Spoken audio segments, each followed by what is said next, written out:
mga kapetsis, ayan, na-deworm ko na ang aking mga belots. Linagyan ko sila ng tag para matantahan ko kung sino yung tapos ko ng painumin. Kasi sa dami nila nakakalito, no? So, ayan nga. So, sa mga nagtatanong, ito yung gamit namin pang deworm. Mura lang po sa Shopee or Lazada makakakuha kayo. So, ang pang deworm ay nasa box naman po ilang weeks. So, 2nd week, 4th week, 8 weeks, and 12 weeks. Kasi yung 6th week, dapat for vaccine yan. For first vaccine nila.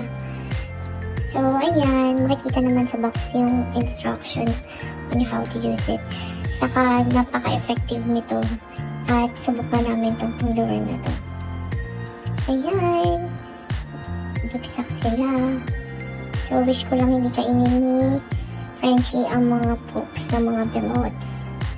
So, sa kiluhan naman, ito yung ginagamit namin kiluhan. So, dapat sa business namin to, yun, hindi natuloy. So, yan.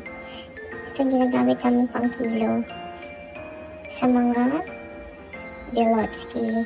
Ayan. Ayan. So, open lang. Wait lang. Tapos lalabas yan. Pwede mo lang ikilo dyan yung mga belotski. Yan lang. Have a great day. Bye!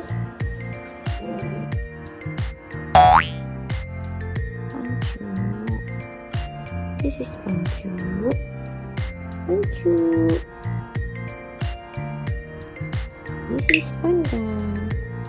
Panda. Panda. Panda.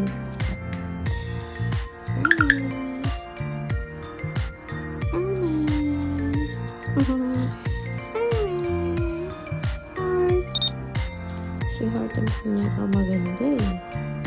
Heart. Tulog-tulog. Si Bato. Hi, Bato. Hi, Bato. Miss Kukita. My Kukita. Kukita. Ang panginoon siya. Gusto ko lang si Mama.